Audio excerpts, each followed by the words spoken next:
Water's good for you guys. Bathroom's down the hall. Just saying. Benefits, when you're ready.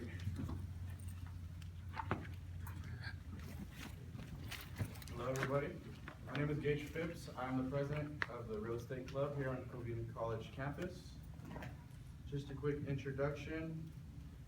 We have a very special event for our much honored veterans today, and of course the rest of the club members too. If we do have any veterans in the house today, would you guys please raise your hand? Thank you guys so much. We can give them a hand. Thank you guys so much. We appreciate it. So not only will we be helping out the veterans with different opportunities of financial help and providing information on that, we will also be talking about a lot of things that are exclusive for veterans planning to purchase a home. We have 4 panelists here who were nice enough to take spare time out of their lives to come here and visit us today to answer all your guys' questions that you need. Any other officers like to say anything before I go through with the rest of the panel? Introduction, Professor Kim, maybe advisor. Welcome to the event. This is catered to the veteran audience, but it's also general information about the home buying process for even those who aren't veterans. So please, we have wonderful panelists, Mr. Owen, Ms. Gass, and Mr. Dang over here, who's with Wells Fargo and who's knowledgeable about the home buying process, first-time home buyers, and veterans. So, you know, I think at the end of the day, if you have the chance, maybe get their business card and some informational material in the back near Ms. Fields over there. Wave your hand. There's some materials and business cards you could get, and you could contact them directly and personally to them. Okay. So I'm going to continue to our panelist intro. Thank you, Mr. Kim. Our first panelist member is Jacob Owen. He actually did serve in the U.S. Army. He's a realtor, and he's with Evergreen Real Estate Group. Ms. Kay Gass, she's an escrow officer, and she owns Design Escrow. She will also be talking about title today. Mr. John Dang, he's a loan mortgage officer, well, a Wells Fargo home mortgage consultant actually, and he'll be talking about loans and mortgage and he's a mortgage officer. And Mr. Kendrick Kim, he'll be handling the appraisal aspect of the panel today, but he is also a real estate broker and co-founder of Evergreen Real Estate Group. If you guys would like to give a brief introduction of yourselves and what you guys do, that'd be great. Like I said, my name is Jacob Owen. I served in the military for 8 years, about 3 active, 5 reserves, 101st Airborne Division, and 350th Reserve Group, actually here in Bell, California. I did 1 tour in Iraq. Like I said, I just got my real estate license a couple months ago. I took the test, I was in the classes all you guys are in back in June, and I'm now working for Mr. Kim over there. I have a couple of referral businesses. I work with Veterans United and with OC Condomania. Just started, it's an internet group that gets basically referrals and leads to real estate agents. So just started out a couple months, haven't done anything yet, but still trying to work with clients, and I'm in particular working with realtors is what or working with veterans is what I'm trying to specialize in. So that's it. Ms. Kay Gass. I'm Kay Gass, and I own Design Escrow for 25 years, and got in the business after nursing, not knowing what I was doing, thinking it was just an easy job. Escrow is just a neutral third party that makes sure everybody is protected and all their instructions are met. The seller, the buyer, the lender, the title, the agents. Everybody's got to come to a common time when everything's done legally, and close escrow. I'll tell you more about that later. Mr. John Day. Hi, I'm John Dang. I started in the business in 2004 in the loan business in high times when everything's doing good. So I've been there when it's up, I've been there when it's down. And the whole process really starts with the loan officer first, getting pre-approved. So you know how much you're approved for prior to you going out there looking for a home, not knowing how much you qualify for. So I'll be telling you a little more about that as well. Perfect, and Mr. Kendrick Kim. Yes, my name is Kendrick Kim. I'm a broker, owner of real estate, Evergreen Real Estate Group. I'm a professor here at Citrus College. I'm on this panel because I'm going to be speaking about the appraisal process and where does that fit in the home buying process. I am not an appraiser, I just understand the appraisal process, so I'm gonna give insight on that and how we all fit together in that home buying transaction. Perfect. Now I'm gonna open the floor up. If anybody has any questions and anything at all for any one of our panelists, just please raise your hand. Choose on you. You can call whoever you'd like to ask and ask them any question you'd like. I'm gonna start off by some general questions just to get everything started. So feel free to raise your hand at any time. Mr. John Dang, what are the minimal requirements for a VA loan for our veterans in the Minimum house? requirements. For VA loans, if you're a VA, you understand, this document called a DD 214. That is one of the documents that we will require, aside from, doing a regular loan, which, has to do with your pay stubs, your W-2s, your tax returns, and your bank statements. And, minimum 620. I saw you, nod your head down. So, I'm in both. you're in the boat? Been running. Okay, so is that right a little where you're at right now, or? Yes. Okay, a little bit under, a little bit over? Little bit over. A little bit over, okay. Really talking. Okay, definitely, definitely. For investment properties, how much down payment do you need? Investment property for a VA, for VA. a VA. For a VA, we're only supposed to do primary residence only on a VA loan. Investments. We do investments on a regular conventional loan. Wells Fargo do have programs for that, 20% down. The VA is designed to, the VA loan is designed to get homeowners, veterans into homes. That's why there's no down payment required. Not necessarily geared towards investing. Okay, that's good. Mr. John Dang, if you use the VA loan once, can you use it again? Oh, definitely. If you used it once, we're gonna look at, if you used it once, we're gonna look at the history, to see where's your home now, did you sell it? And if you sold it, then you can reuse your, eligibility again. Perfect, perfect. Mr. Jacob Owen, I would like to know, I know you're new in real estate. How is it your first however months you've been in it? How important is networking and being a real estate salesperson, whether it's networking with other agents or any kind of other like loan officers, et cetera? Networking, it really helps. Like I said, all of my referral agents or leads that come into me are because of people that I know, either Mr. Kim or even Kay here, who's a family friend, and one of my dad's business partners hooked me up with someone else who gives me leads. But again, the main thing, that's only leads, it's working with the lenders, the escrow, the title. You need to have these people.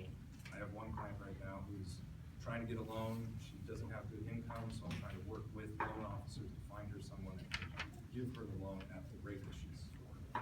So definitely networking is like the main first thing that you need to do if you get a loan. Jake, is that person that's trying to get a loan with the, minimal income, is that person a veteran? No. Okay, okay. I'm hoping to get a lot of veteran leads, but right now with OC Condominium, it's just more the normal. The reason why I asked that question is because for veterans, there are some down payment assistance program as well too, if they are looking towards, putting a little bit of down payment. There's a lot of government grants out there. I was gonna say one more thing with, but Are you gonna talk about that here?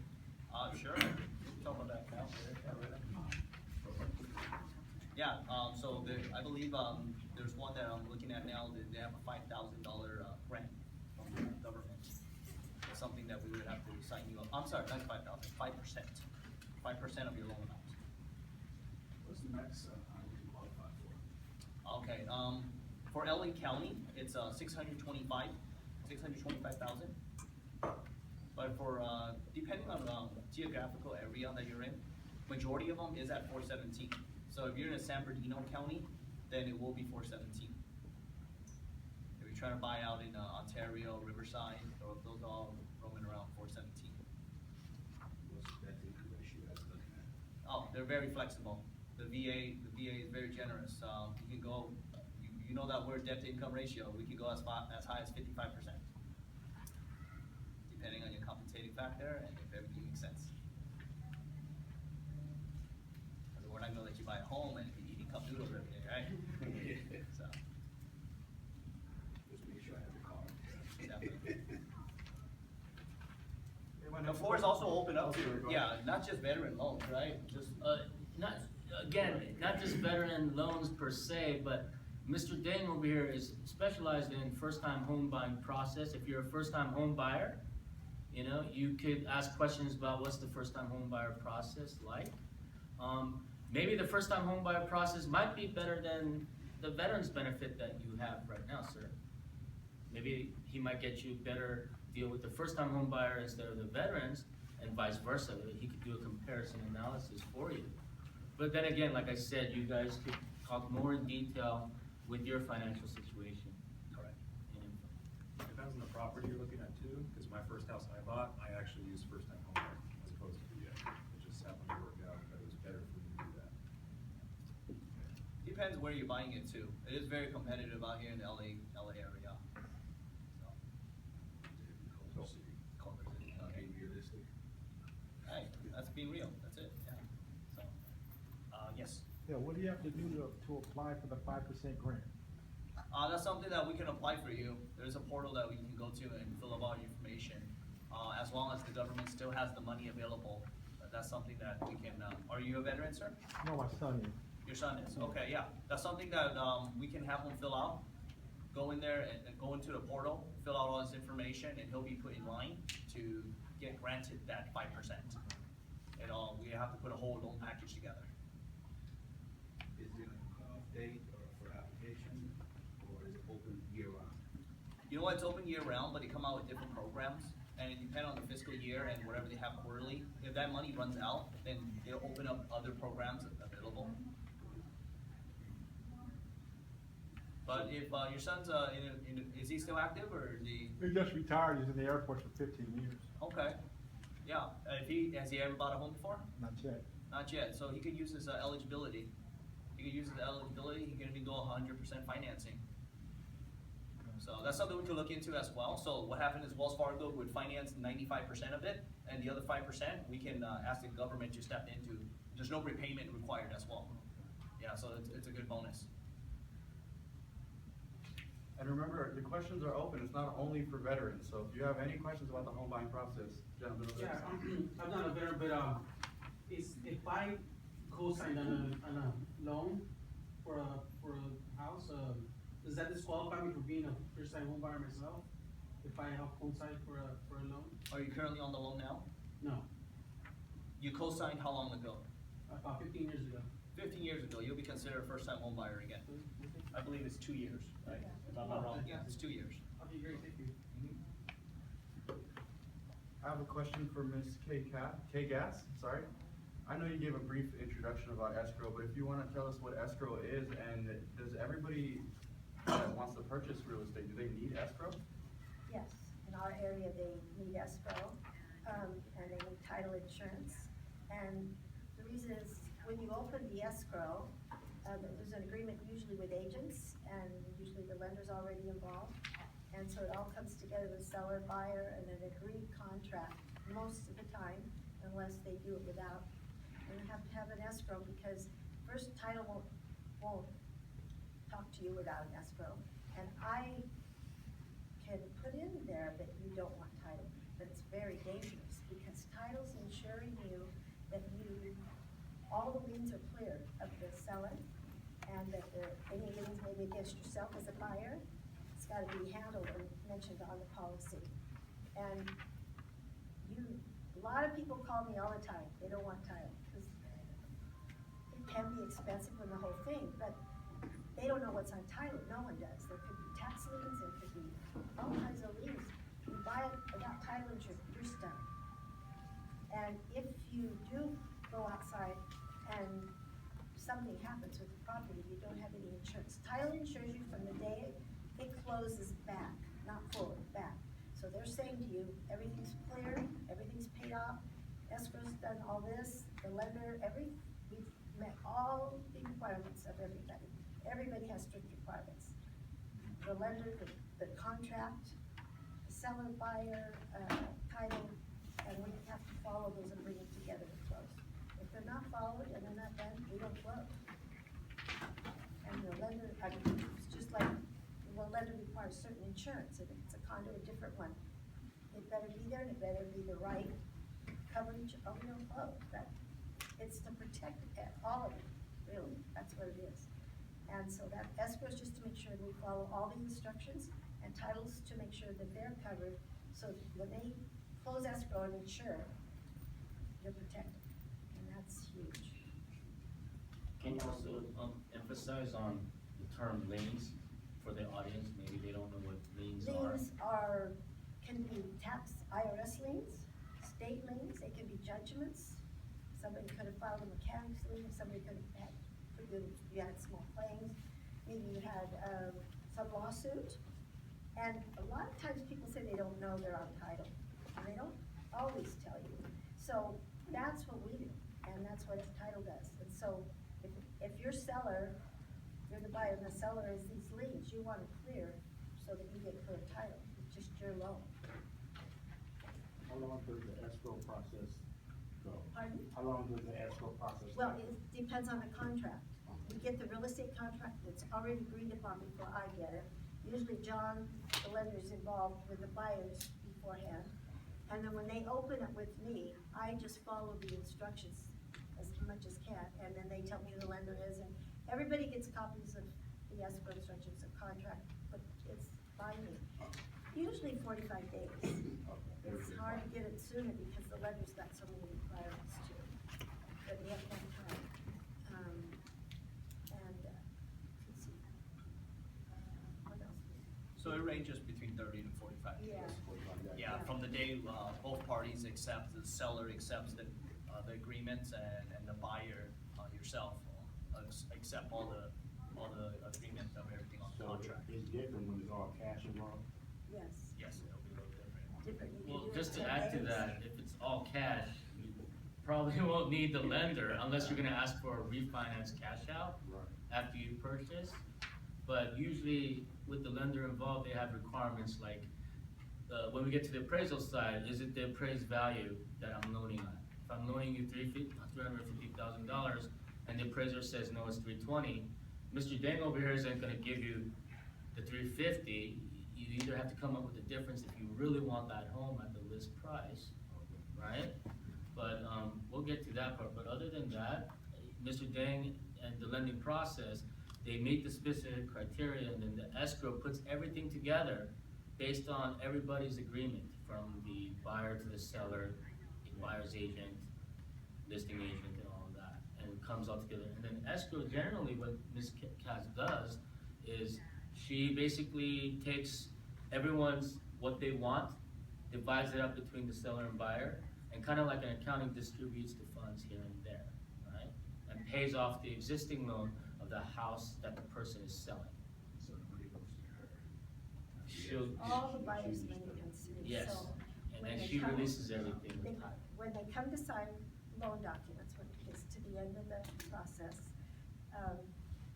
when I bring them back to the conference room, they always have a look in their eye. So when we get back in, I said, so your first time, how'd you know?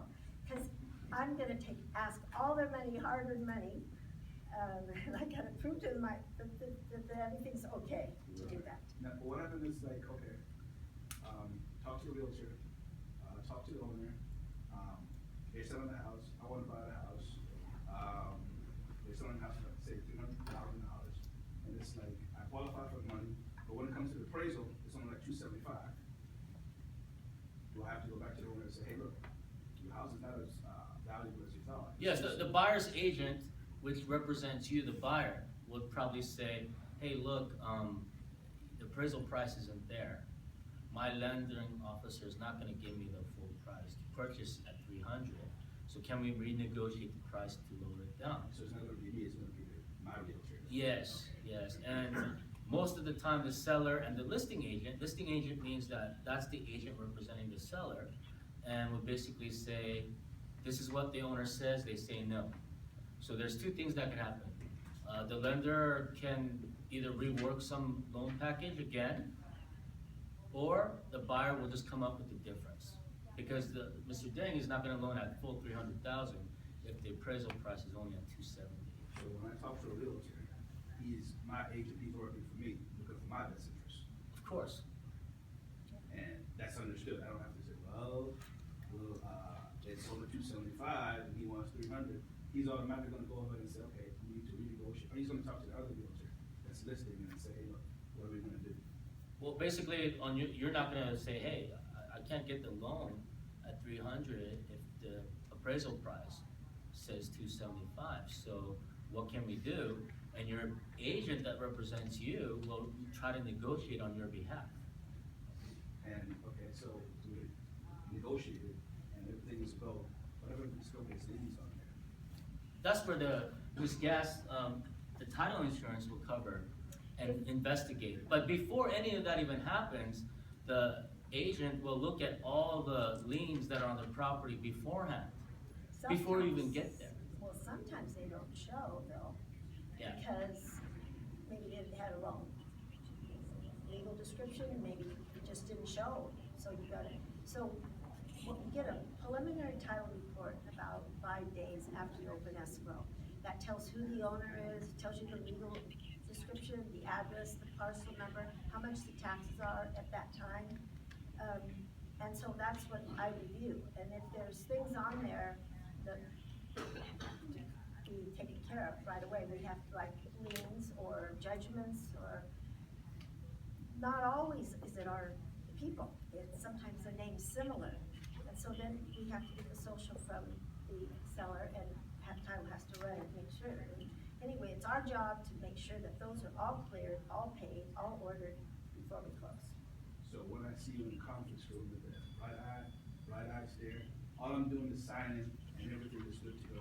My What house you're is doing is signing the loan docs, but you also, my biggest thing, John, not all lenders are like John, but you wanna make sure what you're signing. Because there's only, you're gonna have loan docs, maybe 80 pages, but there's really only about 5 things that are critical. Interest rate, loan amount, years, if there's a prepayment or not, if you don't see that. And you wanna know and follow through with that, so that when you get to escrow, it's all agreed upon. Because if you get there and you say, that's not what I agreed to, it stops the process, and then we have to call. So, when you go to a good lender that explains everything to you, you know going in what you're getting. When you come to me, you're gonna sign the legal documents, I'm gonna ask you for your money, and you're gonna bring that to me, and when we got everything together, we close. So. But everything has to be done, the title has to be cleared. I have to have those demands to pay off all this, and know I've got the money to do it. So when I see you, it's like, all I'm doing is like reading, making sure everything is like what I've been told. And then I'm gonna explain to you how property taxes work, which is a little confusing, but it's really important. Your property taxes are like 1.25 times your sales price in our area. And so that's what your annual property taxes will be when you, on your purchase price. So you don't wanna just kinda check that out, and this is almost to the penny. San Bernardino County is a little different, but our area is 1.25 of the sales price. That will be your annual taxes. But I explained that process to you, and what you have to do.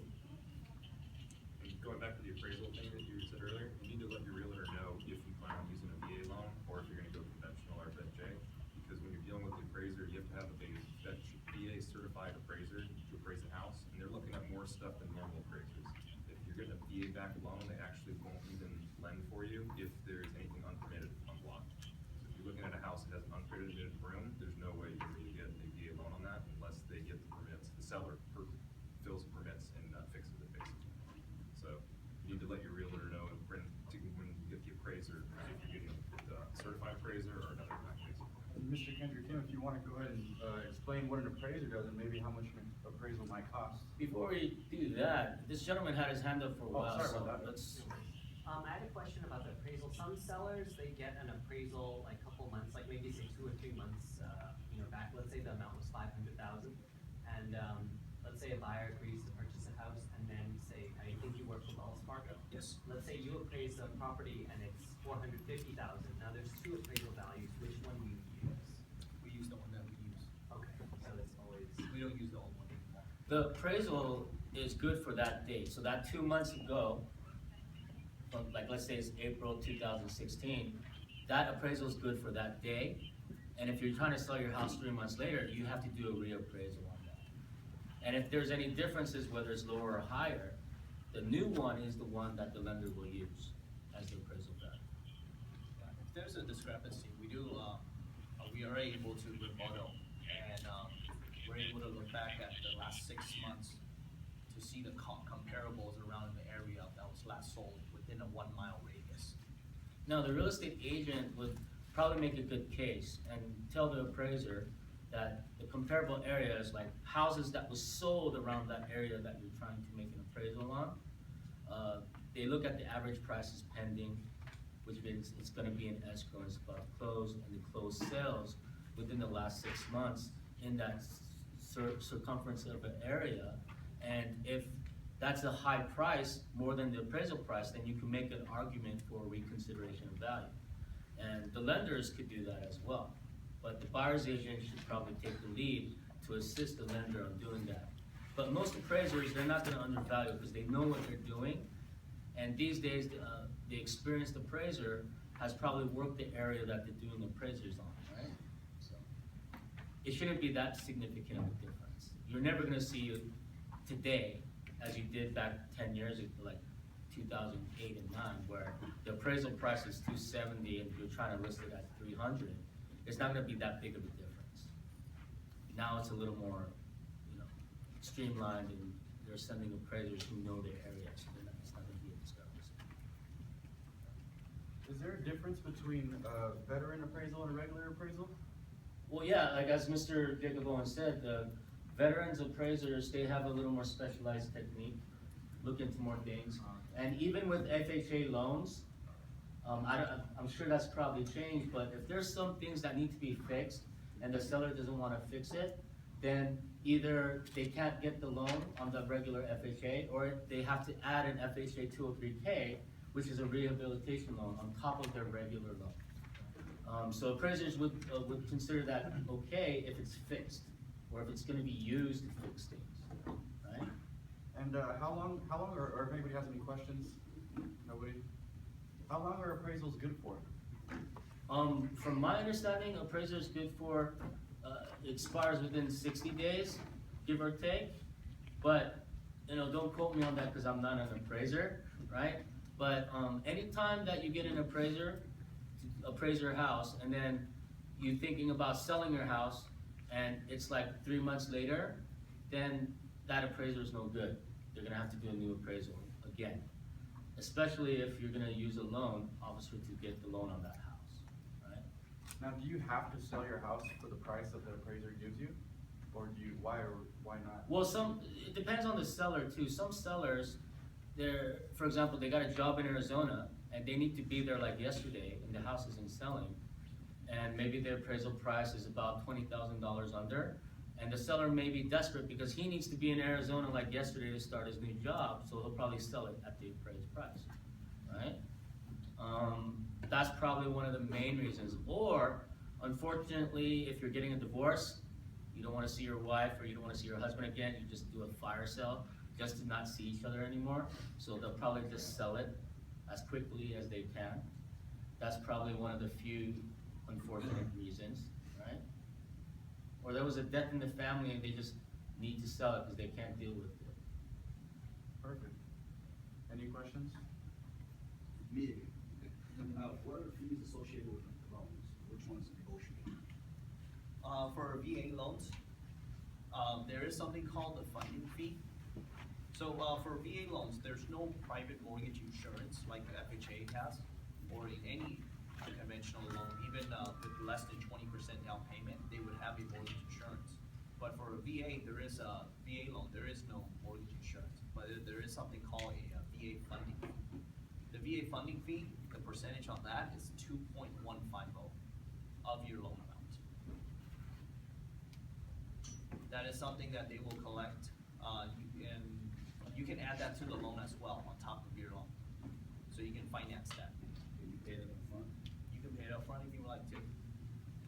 And that is in lieu of not having private mortgage insurance. That's in lieu of not having any down payment. I have a question for Mr. Jacob Owen. Do you have any advice I know I am, and some of us here are trying to be realtors in the near future. Do you have any advice for new beginning realtors that maybe just get their license, or maybe some advice on prep for the real estate salesperson exam?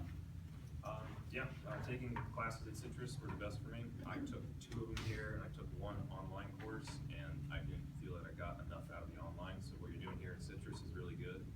And then, secondly, when you're actually filling out your forms and stuff, I remember when I was in Professor Kim's class, he kind of told me how to do it, but it was older, they changed stuff every year. The stuff I went through a couple months ago. I still have all the documents saved in my computer. I'm helping someone get her license soon. I'm gonna send her all the information. So if you need that help, grab my card, email me, I'll send you all this stuff. And if any of you are veterans trying to get your real estate license, don't mess up like I did. You put down on there that prior service basically, but I did not include my DD-214. So they kicked it back to me saying it was incomplete. But if you send in your DD-214, they actually give you a military expedite. So when I went for my classes, they said it was gonna be about 2 months before I get my test date. I got it in 2 weeks. So definitely include your DD-214 to get a sooner test date type of thing. And then as far as like prep goes, definitely do a live crash course. I know it's like $160 is what I paid, but it's a whole day from like 8 to 5. They do nothing but just cram. And when I took the test, I'd say 60% of the stuff that I saw on the test was stuff they had just talked about yesterday. So I had to take an online class, so between Mr. Kim's class and then actually taking the test, there was still like a month and a half, so you kind of lose a little bit of information, so it's really good to have that the day before your test, go and cram basically, so.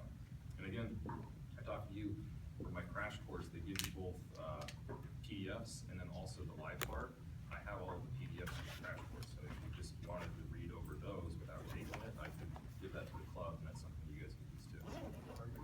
I'm sure a lot of us would love that. I can see the improvements in front. And also, like Jacob said, basically take my classes and you'll be fine. He's a Alright? great teacher, I can vouch for him. And he's not paying me to say that either. Yes, sir. I know this may seem like out of nowhere, but do you guys have any recommendation if my community per se is having financial problems, which is preventing us from having typical repair on certain items? What do you mean, like? Because like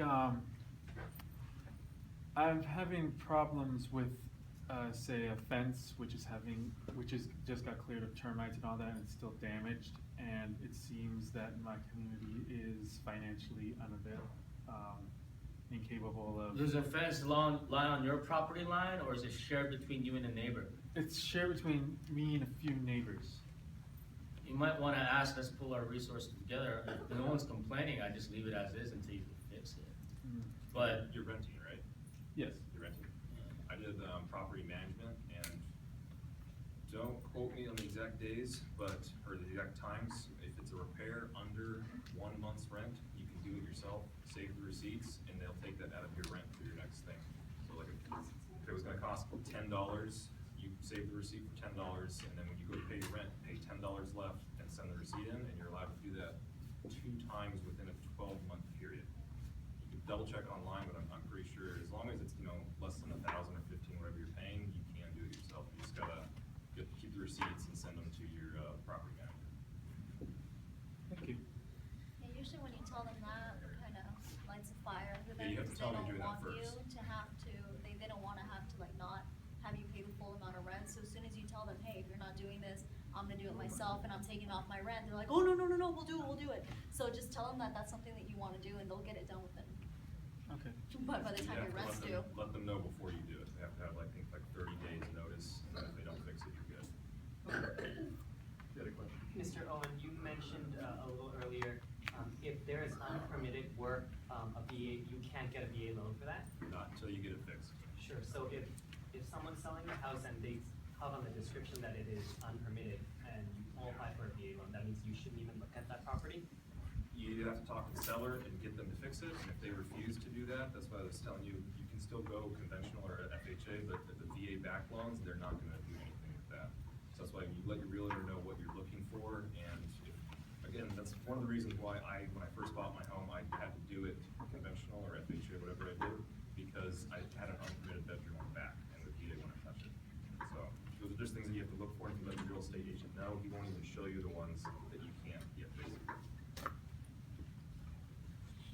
Go back, Mr. Dan, you said DD 214 tax return, how many years tax return? 2 years tax returns, 2 years W-2,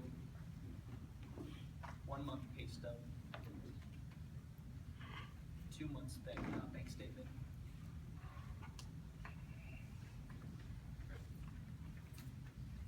And a certificate of eligibility if you have it. If you don't, that's something that we can retrieve as well. And going back to the fees, Wells Fargo don't charge anything for a veteran. Wells Fargo part don't charge. We don't have any application fee.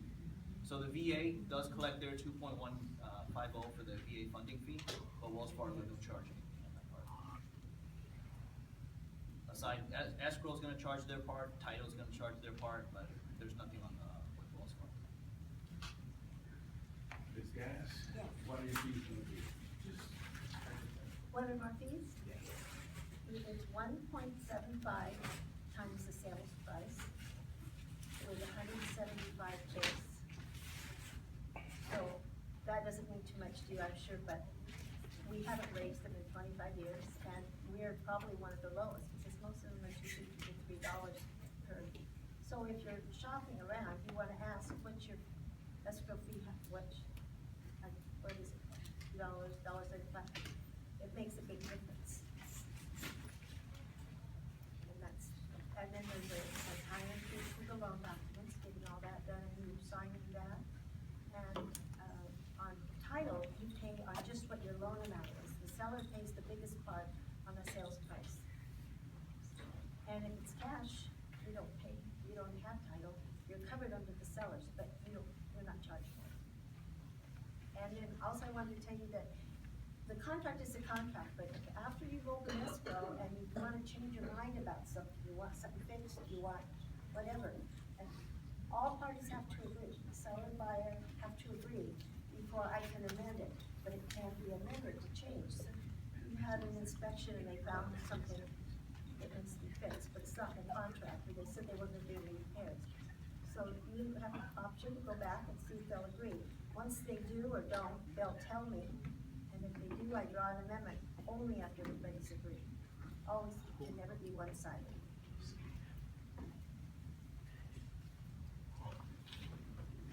Mr. Kendrick Kim, since you are a real estate broker, would you like to inform them maybe how, if anybody's interested in becoming a salesperson or a broker, how to do that?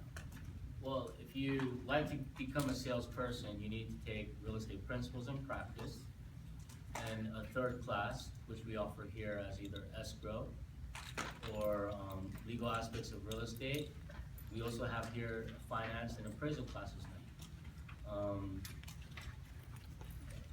What else? We have a skills award here on campus, so you could get a skills award, put that on your transcript.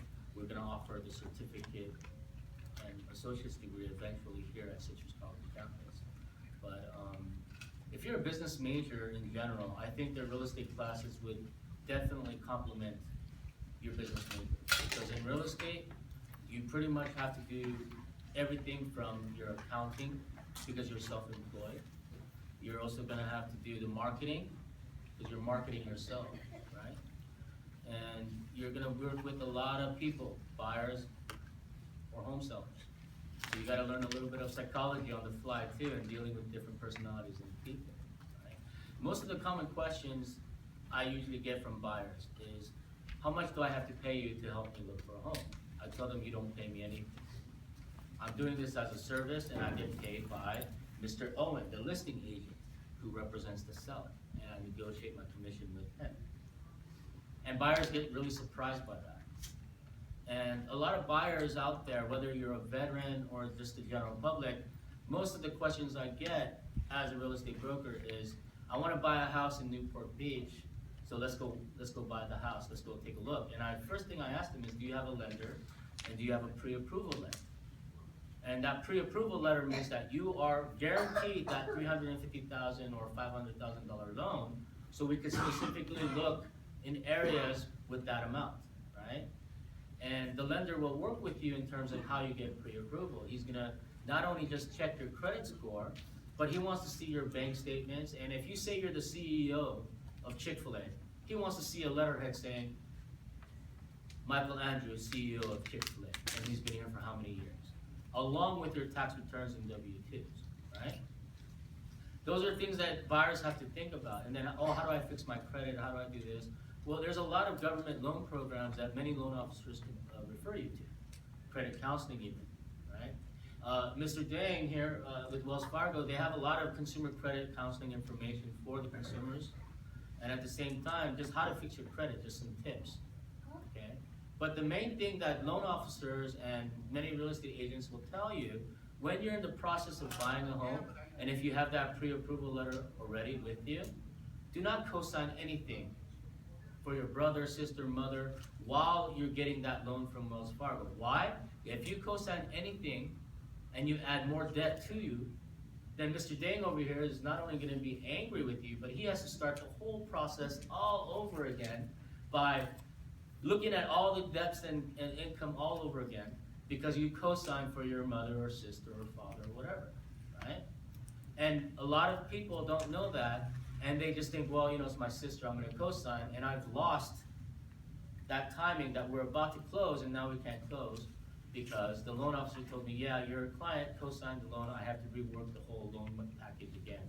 And we're out, and we have to spend another 6 months looking for another property because the buyer co-signed for somebody else. Or got into more debt. Or got into more debt during that time. Charge cards, buy a car. You're Yes, doing don't do everything that till as a you home close buyer. As a home buyer, within that time, until you get into your home and escrow has closed, you can do whatever you want with your credit after that, okay? All right? But during that time, you have to be like an angel. Don't do anything. You want to buy that, you know, Cuban cigars? Don't. Thinking about, okay, I can't because I'm in a home loan process, right? Mr. Andrews, you want to buy that BMW? You can't. You're in the home buying process, okay? And the car one's the popular one. Yes. Also, another thing, if you're in a W-2, which means you're working a 9-to-5 job, Mr. Dang will probably go into this, but if you all of a sudden have an increase in income by, you got a promotion or something, you need to notify your lender, like Mr. Dang, and say, hey, I got a promotion, my income has increased, and not only that, here's a letter from my boss saying that I got a promotion, and it's all in the paperwork. If you wait till last minute and they found out later, you're gonna have problems. It's just gonna prolong the loan process. And then when Mr. Dang's not happy, I'm not happy either. You're gonna owe me lots of Starbucks coffee for doing that. And the seller's not happy. Yes, Nobody's happy.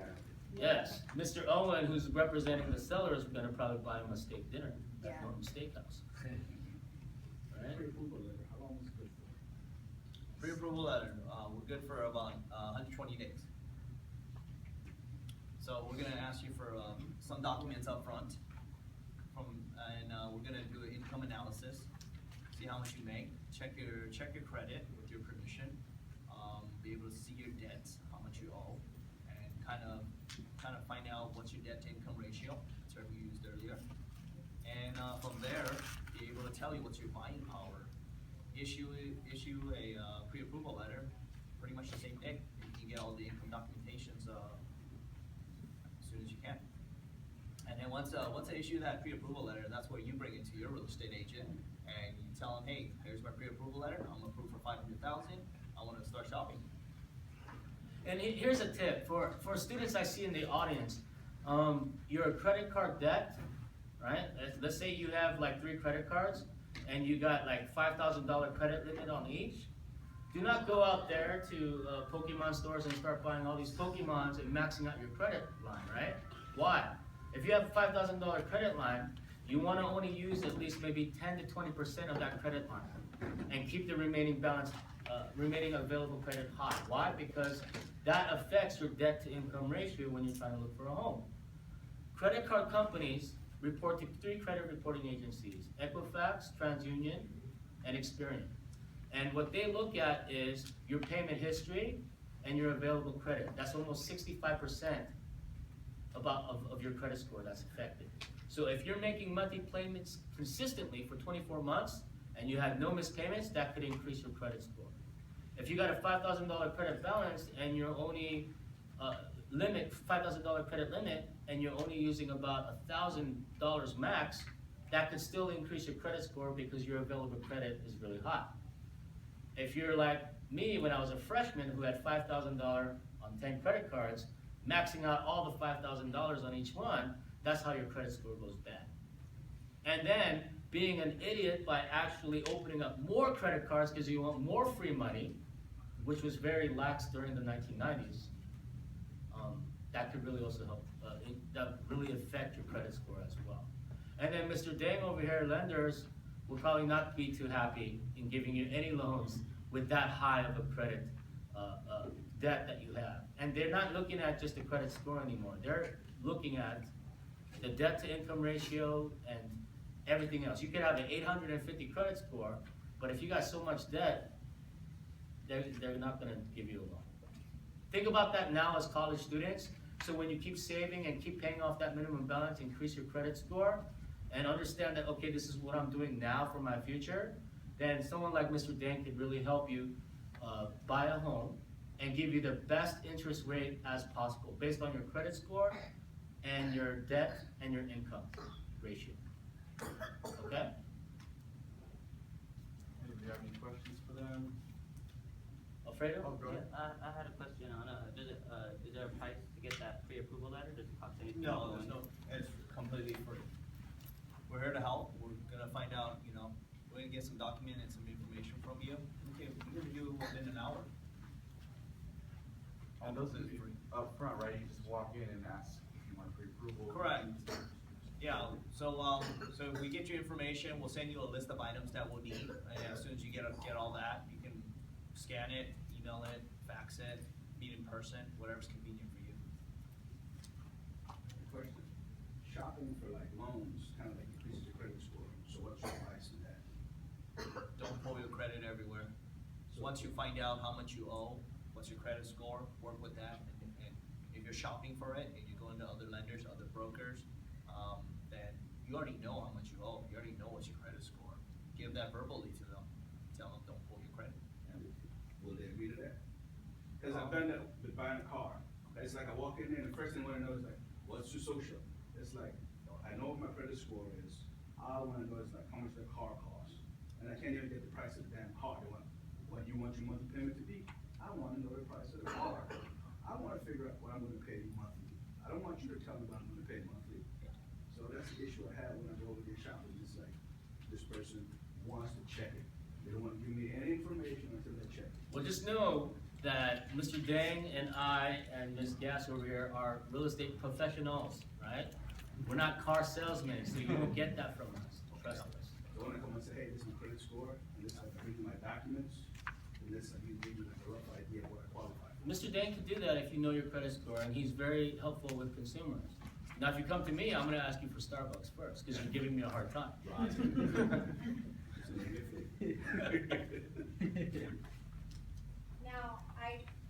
Mr. Kim knows me, I sold cars for 5 years. Buying a car is very similar as to buying a house. Yes, you're buying a $25,000 car, $30,000 car, but when we ask you for that information, it's because we wanna make sure that you can qualify for what you want. Because I had a lot of customers when I first got into the sales business, a lot of customers that I wasted a lot of time with, by the way. I would spend hours and hours test driving vehicles that they could not afford because I was like, well, I just wanna show them, I want them to like it. And at the end of the day, they came in saying, I wanna test drive a BMW, I wanna test drive a Benz, I wanna test drive a Porsche, I wanna test drive this, but hey, you only qualify for the Nissan Sentra. But I spend all day test driving Benz, Porsches, and Beamers with you. How am I gonna possibly get you now into a Nissan Sentra when that's what you financially qualify for, when I had you fall in love with the Benz, Porsche, and the Beamer? It's not gonna work that way. It's the same thing. When you're financing anything, we need to run your credit. We will ask you, well, cause your credit score can mean many different things. You don't only have one, you have 3 different scores. So as a person in sales, we're gonna think like, okay, you can be coming at me with a 650, 700 credit score, but if something else is on there that the financing company does not like, they're not gonna approve that loan, or they're gonna give you conditional approval where they're gonna ask you for more money down and it's gonna be at a higher rate.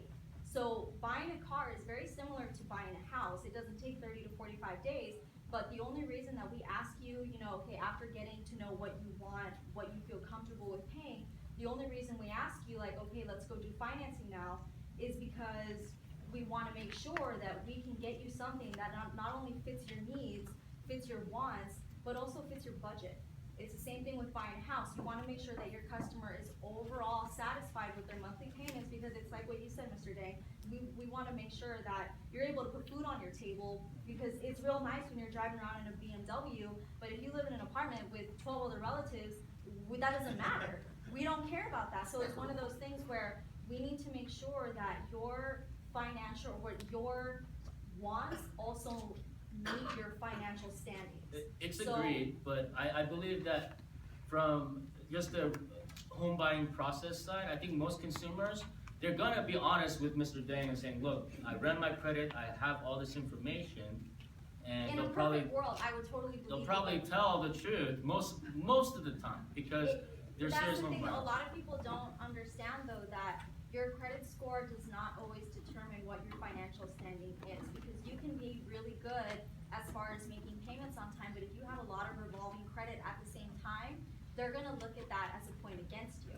So it's one of those things that anytime that you're financing something, or anytime that you're looking to go to a lender to say, hey, I need you to put this much down for me, and I wanna make this much of a monthly payment, they have to make sure that you're within your means.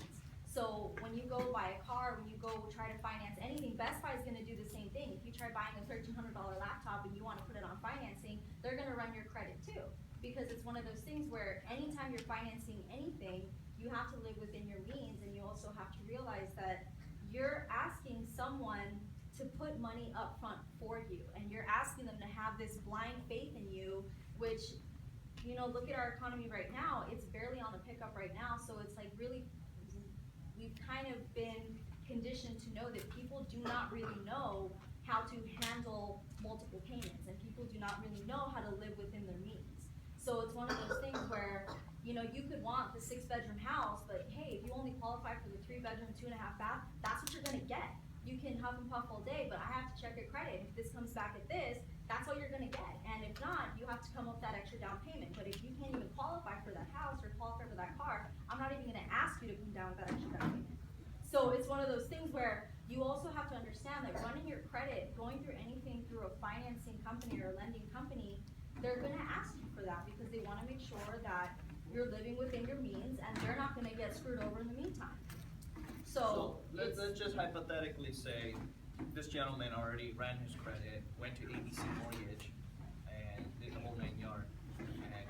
And now for whatever reason, he comes to me and say, hey, John, I already ran my credit.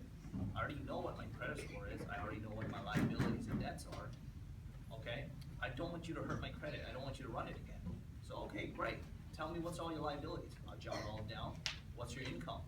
And from that, if he's not honest with me and I'm calculating it wrong, that's really him. Because after I'm done on my part, he's gonna go shop for a home because I haven't ran his credit yet. But I did a manual income calculation. And but I eventually said, that is a step that you have to take.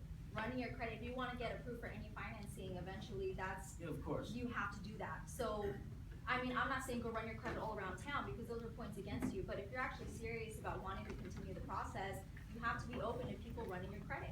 So you can't look at it as such a negative thing, because without this one step, nothing after that is gonna happen. So, my biggest advice to people, even when I sold cars, was if you're not ready to run your credit yet because you're not confident yet, you shouldn't be doing this yet.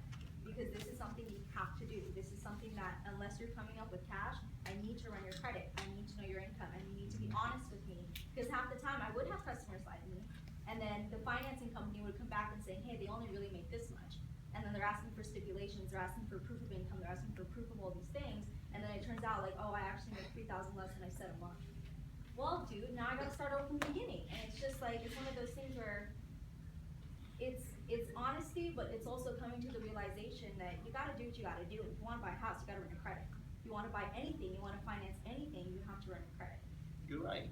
But when I wanna go buy the Honda Accord, I already know they have white, silver, black, and I can just go there, pick out the model, and that's the one I want, then I'll run my credit then. But for it, in this case right here, he already ran his credit with ABC Mortgage, he wants to come to me, I'll do his manual calculation, I'll tell him, hey, you're approved for 500,000, and it's shopping for a home, it's not something that we're gonna find overnight. The process might take 1 month, 3 months, 6 months, or even a year, until somebody finds the right one. So perhaps 6 months later, he finds the right home, down the street in Culver City, right? Yep. He finds his home in Culver City, regardless 3-bedroom, 3-bath, or whatever the case may be. And now he's happy with it. All right, John, let's get the process going. So I'll run his credit and everything, and if he was not honest with me in the beginning, hey, you just wasted 6 months of your time, and that home that you fell in love with, that's it. Yeah, you can't get it. You can't get it. You also have to consider this though, that most real estate agents out there, without the pre-approval letter saying that they are not only disqualified, but the loan officer is giving them that $500,000, once you find a home, the agents are not gonna do anything. Why? Because it's a waste of their time, you know, and no one's gonna accept the offer without that pre-approval letter saying, Mr. Michael Andrews, pre-approved for $500,000. So me as an agent, I'm not gonna show you any property. Either you go get the pre-approval letter, or we just sit here and just look at each other all day, right? So Mr. Dang is running your credit, a soft credit, it's called a soft credit, where he's just giving you information based on the information the customer gives him. That's great. But Mr. Dang also knows that most real estate agents aren't gonna waste their time, gas, and money taking on a buyer who has no pre-approval letter. And even if you get a pre-qualification for the loan amount, that's like a 50-50, depending on the agent's personality and their business model. But for me, you come to me with no pre-approval letter, we're not going anywhere. You can sit here and watch me play on the computer all day, right? But if you come with me a pre-qualification letter, and if I know you, Mr. Andrews, I'm gonna tell you to go back to Mr. Dang and go get that pre-approved letter, which means you're gonna run a hard credit with him, giving him all your financial information stubs, and here you go, you've been pre-approved. Until that happens, agents are not gonna move, especially the new generation of agents right now, because they don't wanna waste their time and gas, okay?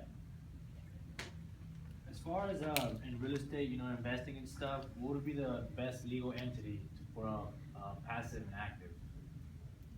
If anybody. You mean if you wanna be an investor and Right. you either form a syndication or a LLC, basically, Right. to protect yourself from any personal liability.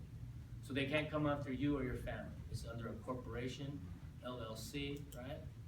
Limited liability company, something like that. Would you put that in your active or as your passive? Which one for you? I'm not sure, you might wanna talk to an attorney on that one, right? But all I know is that if it's a corporation, you protect yourself from personal liability, right?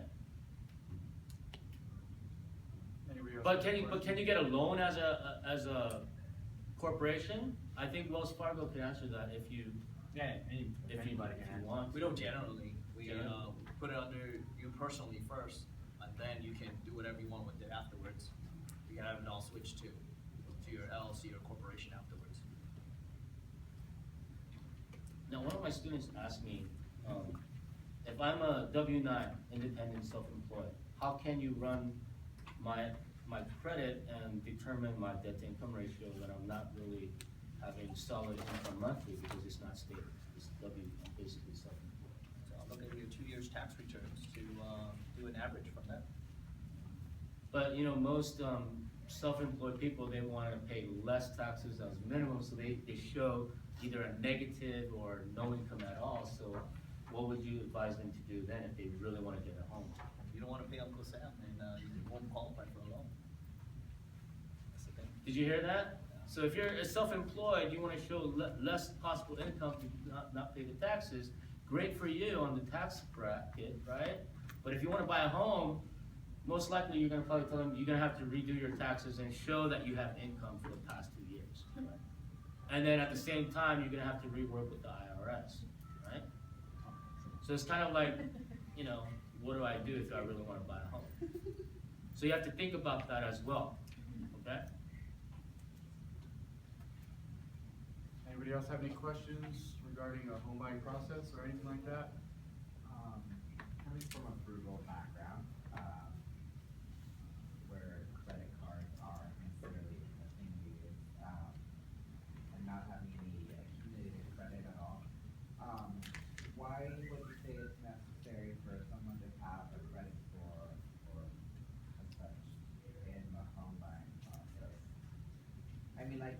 have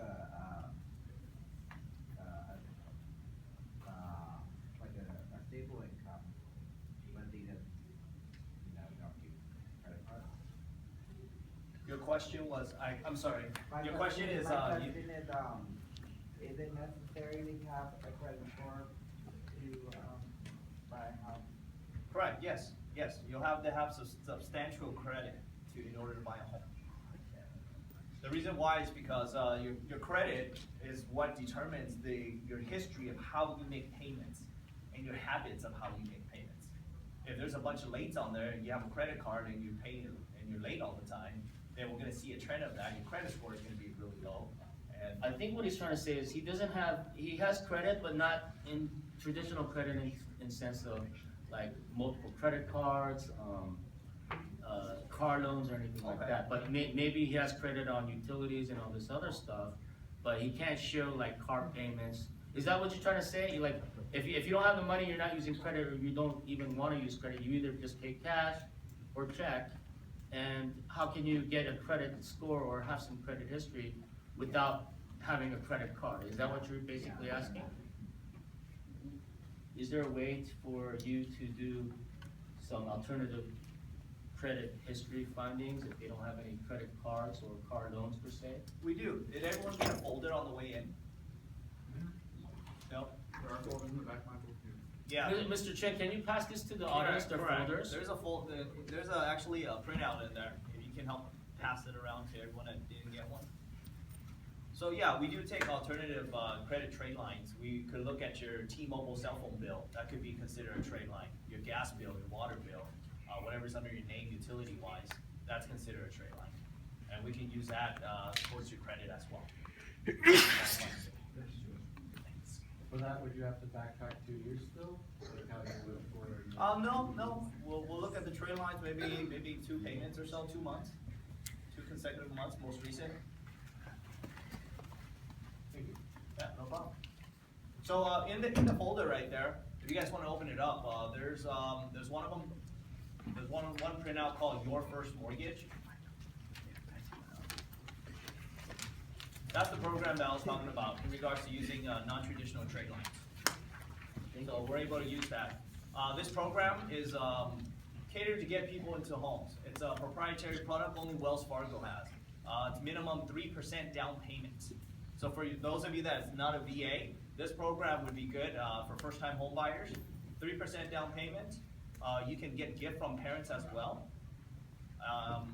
If you have a job, perhaps you're a waiter, a waitress, or a casino dealer, and you get your cash driven, you get tips. You can deposit that you can use that as your down payment as well. Mr. Owen, you might want to talk to Mr. Randy about that, because that's something very similar. Sorry to call you out on that. I have one question. Based on what you were saying, if you have a 700 credit score, what if your credit report could be eliminated if you're not getting a loan? Bankruptcy, foreclosures, any kind of liens and judgment, child support, spousal support, whatever's on there, that can trigger something as well. When he says all of those factors of judgments, bankruptcy, you're not gonna have a 700 credit score unless it's been eliminated after 10 years from that bankruptcy time, right?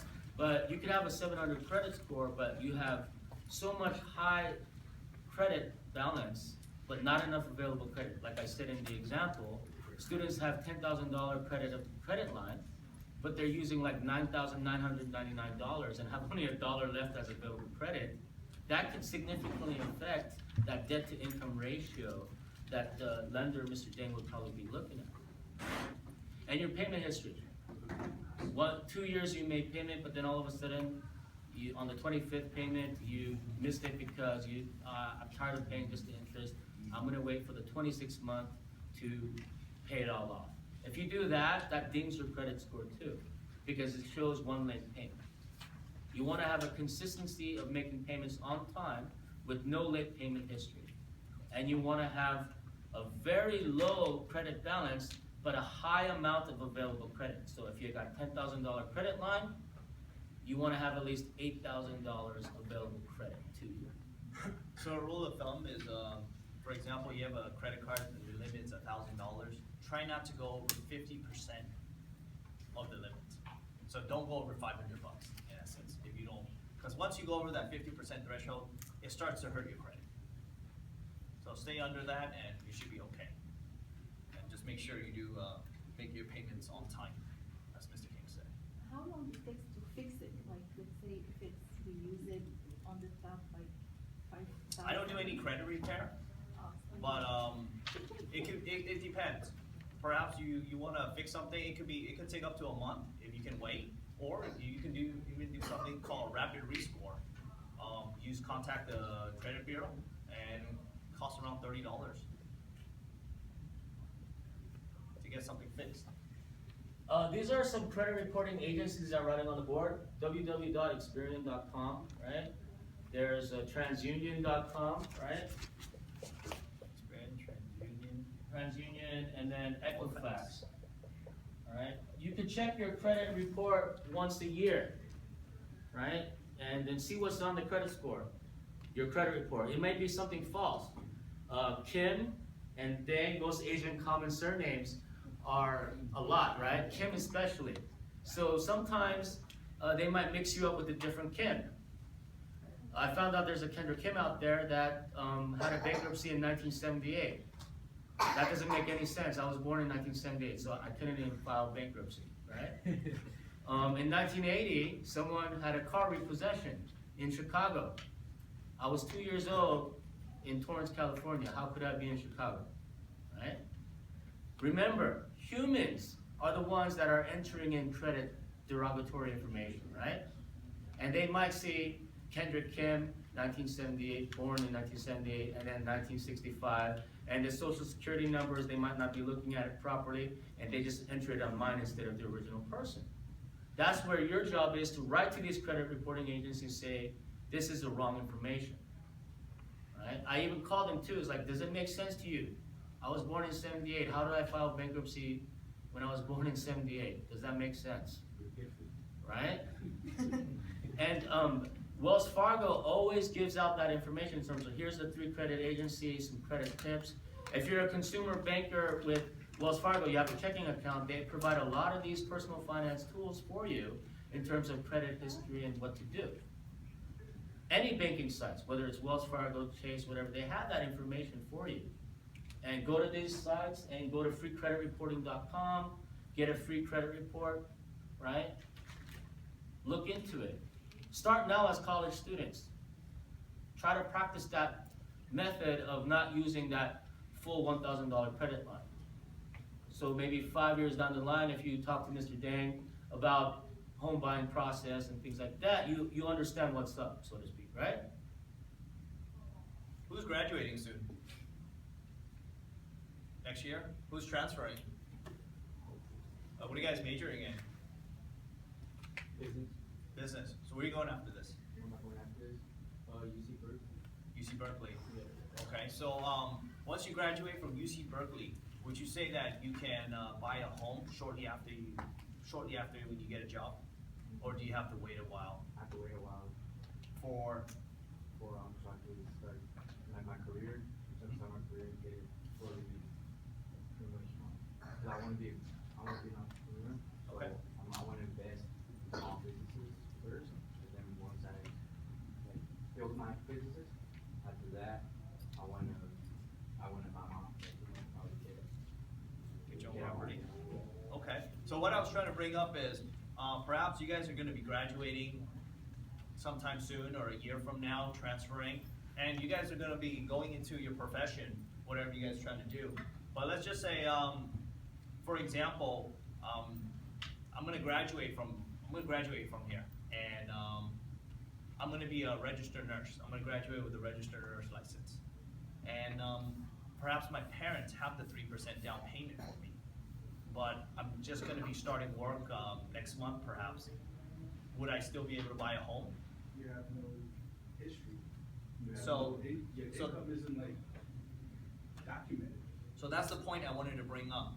So perhaps I have a contract with this so-called hospital as a registered nurse.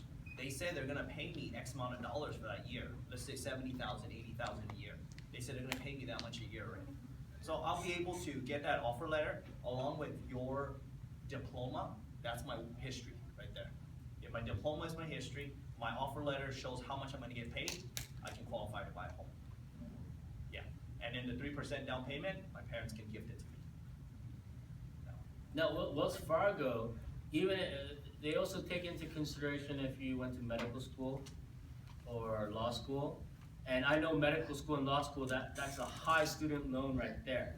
But they have a way to look into the fact that your future earnings, because you're gonna be a doctor, because you're gonna be a lawyer.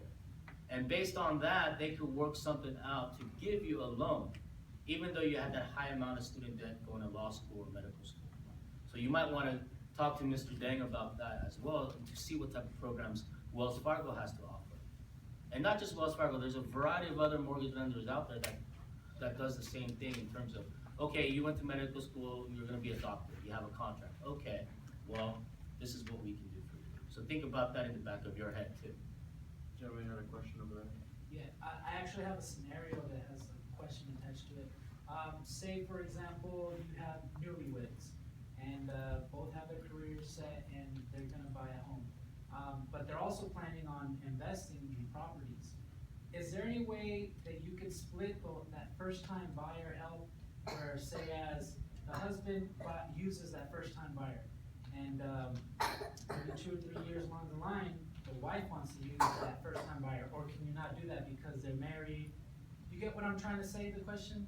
The program for a first-time home buying, there's no limitation. You can buy one now and you can buy more later on as well too. So for example, if my first time buying, I buy a home and I wanna buy another one, I'm not gonna get those same kind of help that I got when I bought the first house. Depends, are you gonna be living in that next home that you're gonna buy? Yeah, probably the plan is to, that first home, I'll use it as a rental and then move into that second home. You can go ahead and take advantage of that 3% down payment program as long as you're living in the property. Yeah, if it's an investment, we require 20% down payment. Yeah, on any investment. Did you have something to add on that, Kate? No, exactly right. As far as closing an escrow, you said it takes about 45 days, right?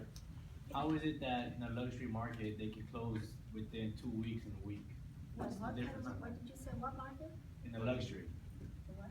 Luxury market. Luxury market. Luxury. I don't think you can close in 2 weeks unless it's all cash.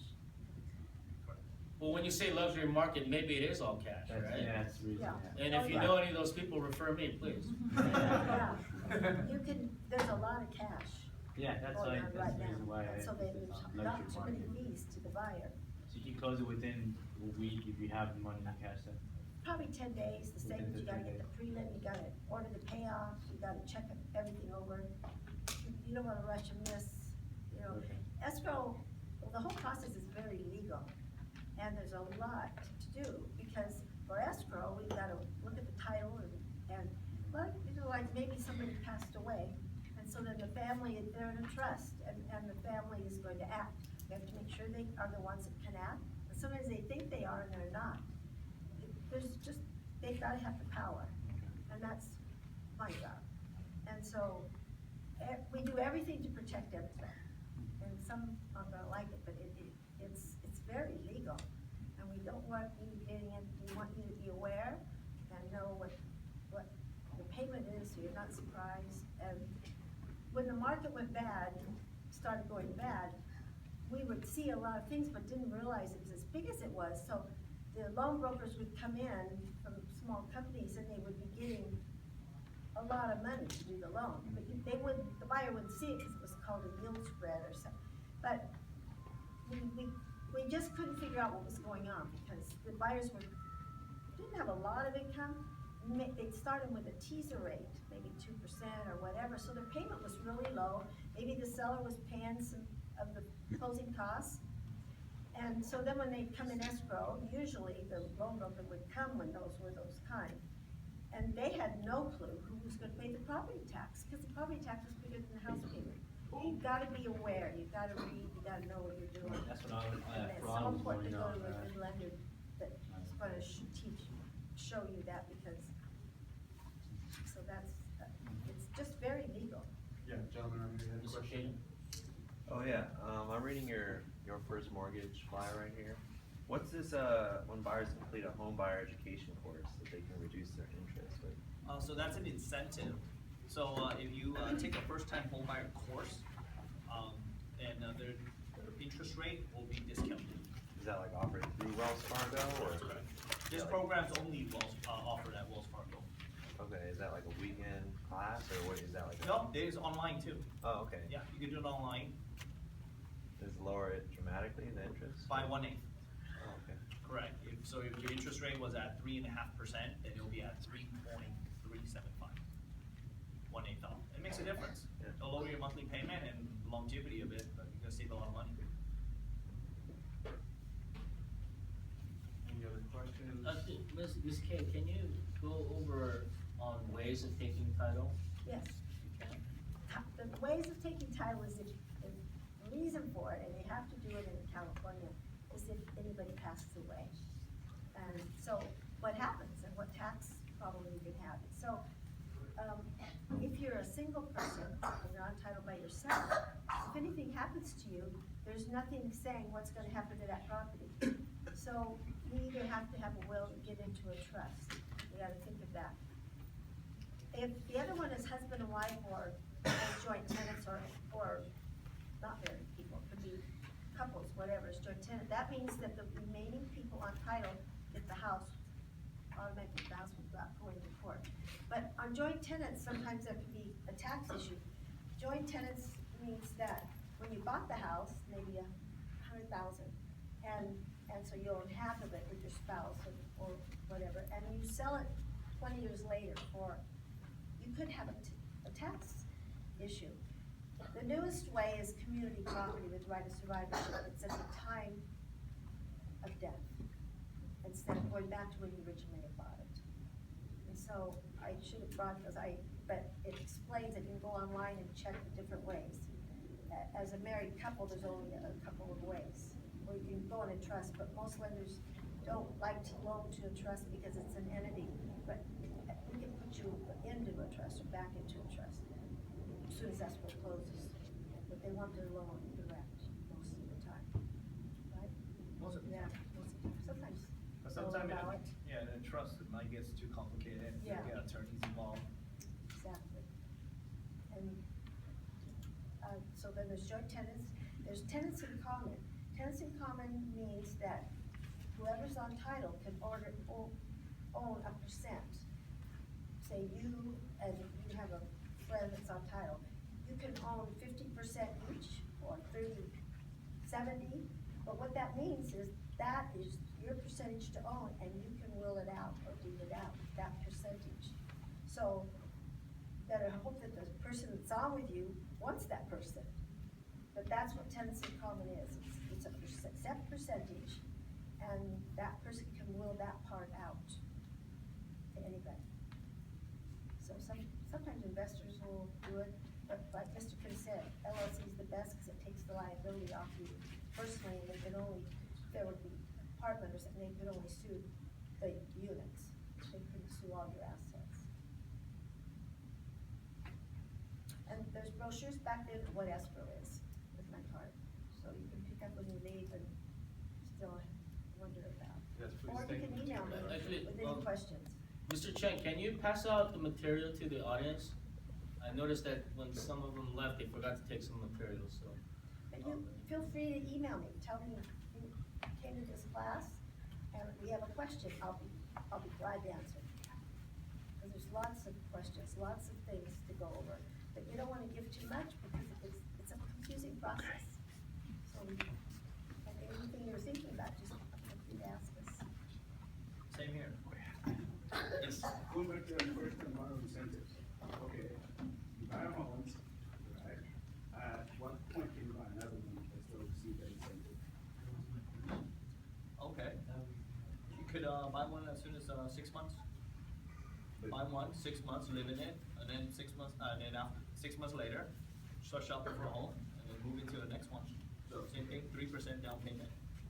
Buy a home, then do I refinance the one that I'm living in right now to get, or how do I go about doing it? Because that's what I want to do. It's like I have a home, I have an investment property also. So how do I do that? So I bought a home, I'm living in it now. 6 months later, I decide to buy another home. I'm gonna move into that home now. It better be bigger and nicer, or else it wouldn't make sense. So then your old home, your first home, you just put it out there on Craigslist that you're renting it out. That second home, are you gonna also just put the 3% to get this amount? Correct. You could do that as well. Also, just to, from a realtor standpoint, I would not put it on Craigslist yourself. I would hire Mr. Owen to be your realtor to represent you to lease the home on your behalf, right? So that's what I would do. That way he could take all the liability away from you, take care of all the business that the tenants will have, and Mr. Owen will manage your property and go from there. All you have to worry about is, where's my check coming in, right? Instead of you worrying about the tenants calling you saying, my faucet's not working. Well, did you turn on the pump, the water pump? Does it work? My laundry machine's not working, what do I do? That's where Mr. Jacob Owen will deal with, as your property manager and realtor. And Mr. Dang is correct, rent it out. If your payment's $2,000, charge $3,000. Get that $1,000 extra in your pocket and help pay off the new loan that Mr. Dang gave you for your second home. That's bigger and better, hopefully, right? Hopefully that answers your question. Yeah, I have another question for the first time buyer. Is it, if you have more than 3%, is it a better idea to give more or just stick with the 3% and? Depends on what you're comfortable with. The more you put down, the better your interest rate will be. Interest rate? Correct. And also monthly payment? Your monthly payment will be lower as well. No, Mr. Ding, I have a question for you. Are you guys still doing the adjustable rate negative amortization loan? Or you're mostly doing just a fixed rate, straight up conventional, or FHA, or even like maybe even some conventional loans that could do up to maybe as low as 5% conventional? So, regarding to that negative amortization, that's been illegal and been out of the picture since, I believe, 2007, 8. So I wasn't lying to you guys, those are that in my class, when I said that it's illegal now, right? I just wanted him to confirm that since he's an expert. Okay, correct. It is illegal now. Different programs we have is, we do have on the conventional side. That program that we were talking about, the first time home buyer, minimum 3% down, that is a conventional program. No mortgage insurance. Okay. No mortgage insurance, okay? So that is a conventional program. We also have, so for 3%, the loan amount we can go up to is $417,000. If you were to put 5% down payment, we can go up to $625,000 on a conventional. And with 10%, we can go up to $1 million on a conventional. So we also offer FHA, which is one of our government loans. We also offer VA loans, and what we specialize in is jumbo loans up to $6 million. Thank you. Is there any other questions about the home buying process? Any aspect, whether it's for veterans or not? So to reiterate on that, you said for first-time home buyers, with a 3% down payment, you don't need the insurance that is under 20%? That is correct. Okay. Yeah, it's built into our interest rate. In the event that you do want to pay the mortgage insurance, then your interest rate will be lower. So then it's pretty much the same thing then? Not really. I would tell you to look at the monthly payments. The monthly payment with the one built in would be lower. At most of the time, it will be lower than the one with the mortgage insurance.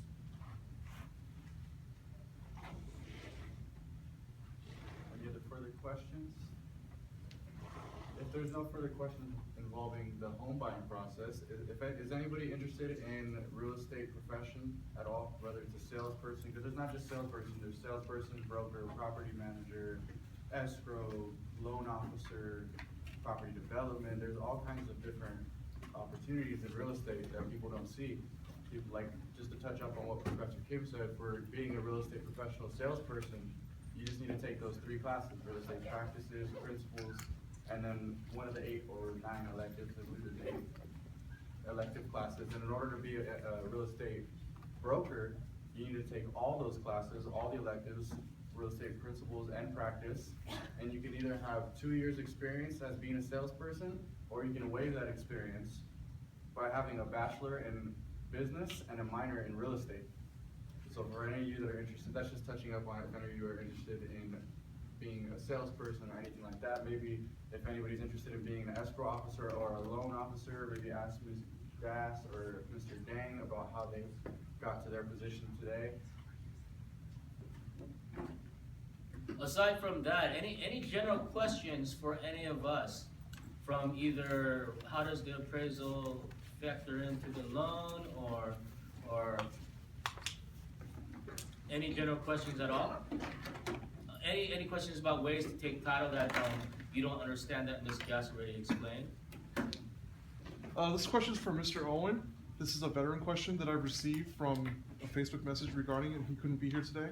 What are some, I know, veteran-specific VA questions for VA loans, VA protections for home buying that you can talk about? The stuff that I heard about, the big one that I already said was just everything being permitted.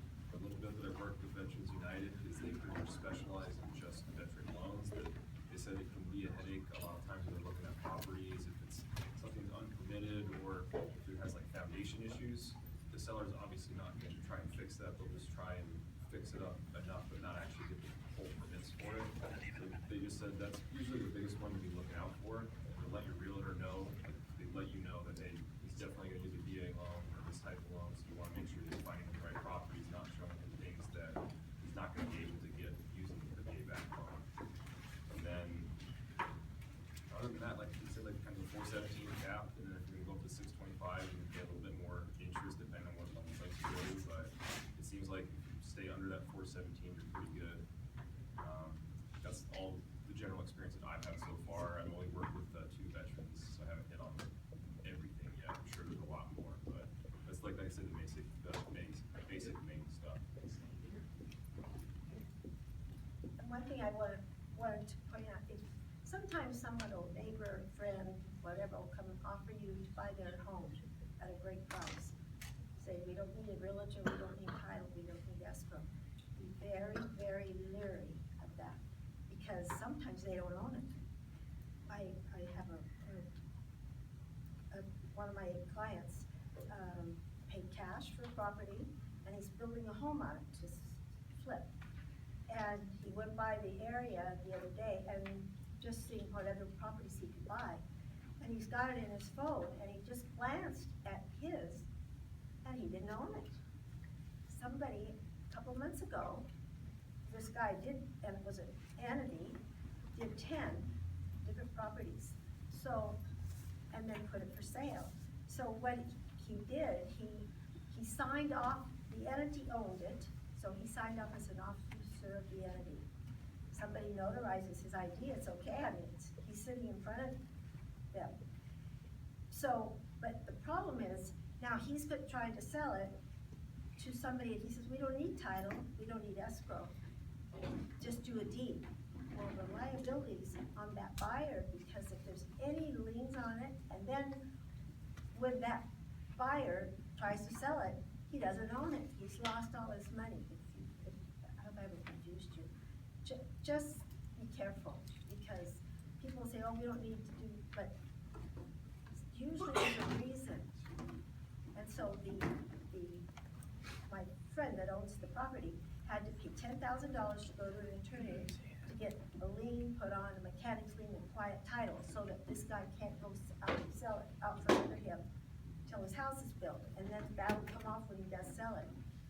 But he's kind of new doing this, and what a shop, and these things happen a lot. So you gotta be just really careful when you go to. Just know, in the home buying process, when they say that you don't need escrow, you do need escrow. And that's why Ms. Gass was here today to explain why. She's the protector, in a way, of all parties. Like, okay, this is legal, this is illegal, but all parties have to agree. Plus, think about it this way. If you got $1 million laying around, and you want to buy that house, and you decide, I'm not going to use escrow for it, are you really going to trust me, the seller, to take your $1 million and say, okay, you have my house now? Do you think I'm gonna transfer the deed or do any of that? I got $1 million and I still own the house, so I got some equity value. And you can sue me all you want, but now I got your $1 million to defend myself, right? So escrow is important to say, okay, making sure that the seller is giving you title and the grant deed to that property that you purchased. The real estate agents from the buyer's side and the seller's side are negotiating everything, making sure that the inspection of the property is done correctly, the loan officer is making sure everything's set in order, and the appraiser is making sure that your listing price is pretty accurate at $750. I don't think there's any problems, right? And the home inspector is gonna make sure everything's working order. The lights are working, the electrical outlets, turning on the light, flipping switch, the water, everything. That's important. If you don't use escrow, loan officer, agents, nothing, because you have $1 million sitting around, well, good luck to you, right? Because human nature is this.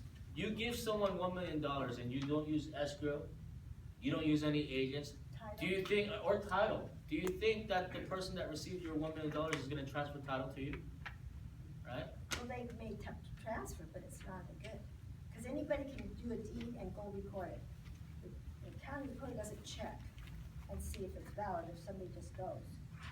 If you don't have an escrow title, anybody can record it.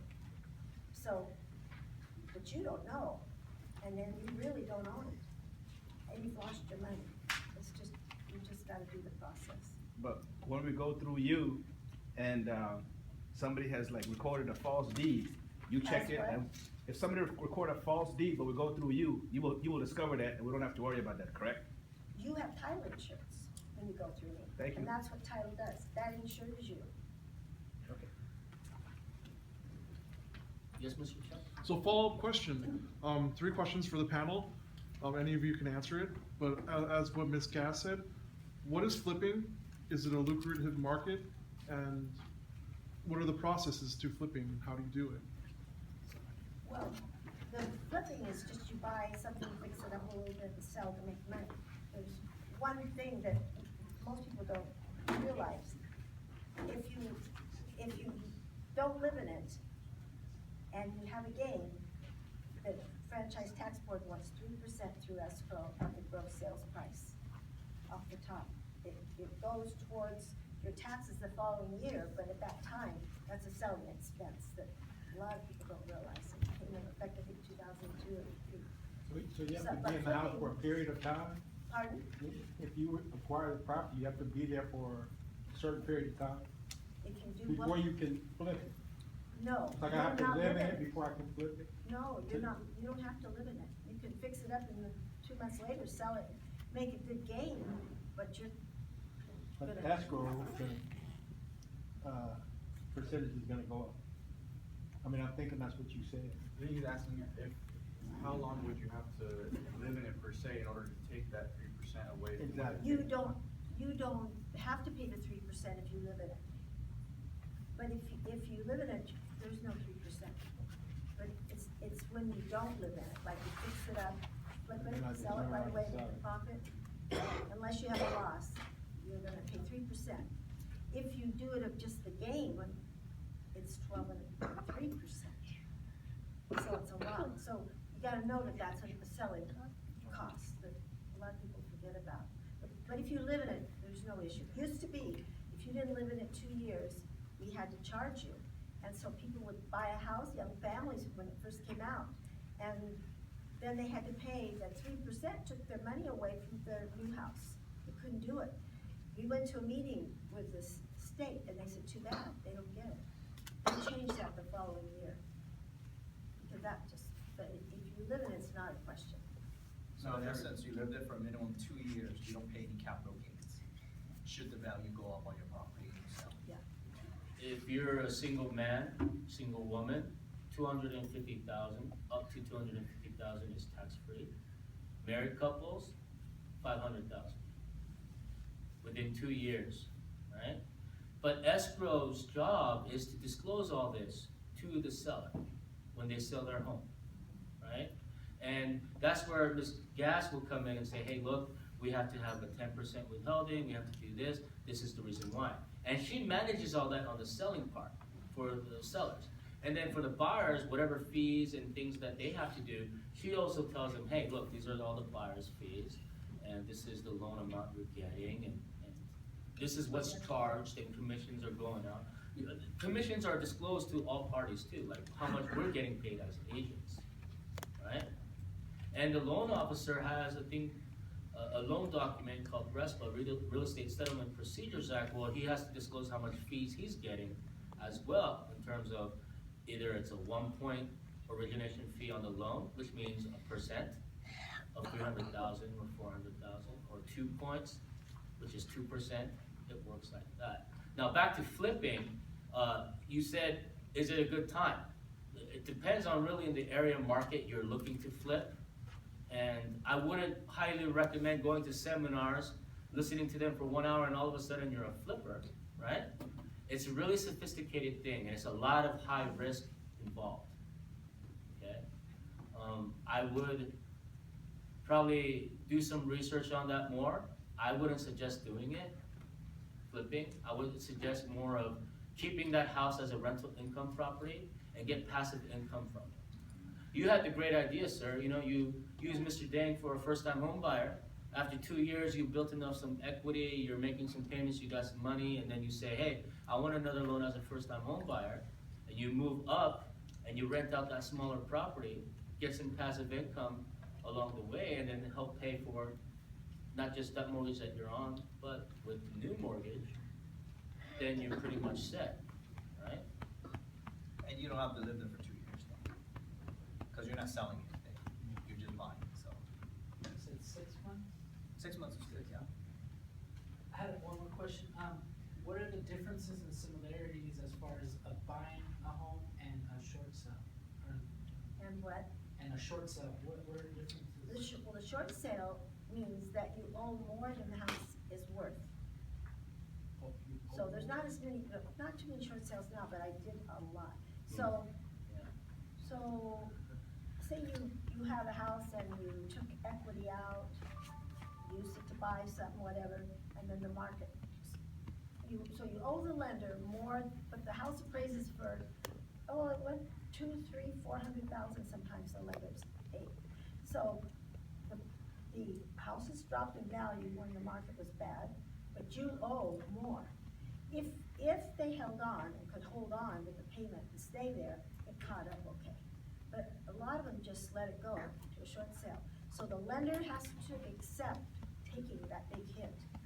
The buyer comes in and puts an offer to buy, probably at a good price. But the lender, the main lender has to approve it first. And that, I have an example that, Ms. Gass was also correct in terms of a lot of people taking out the equity from their house and using it to buy boats, taking trips and things like that. So they owed more money than it's really worth. But there's a lot of people out there that didn't take out any equity. They bought at, like, let's say Fullerton, they bought a home for like $800,000, right? Actually, San Bernardino County is a better example. They bought it for $600,000, $700,000, then 2008 hit, and all of a sudden it's only worth $250,000, $300,000, $400,000. That's a big hit that Ms. Gass was talking about in terms of $400,000 difference, right? Consumers that didn't take out any equity, thinking they're just going to appreciate when the market hit, they had to sell it for $450,000, but the loan amount was $800,000. The appraisal wasn't there, so they short sold it by underpricing the property. And Ms. Gass is correct in terms of loans. The lenders actually had to approve that short sale. What's the most difficult part during that time was, it wasn't just one loan. For example, I had one case where Wells Fargo was the main lender on the first loan, and then there's a second loan that was from Chase, right? And I had to negotiate with 2 different lenders in terms of the short sale, right? And Bank of America, which is bought up countrywide, they was on the same loan, first and second, and they didn't even talk to each other, right? And when I was talking to Mr. Dang about negative amortization, what that was, you got a teaser rate, right?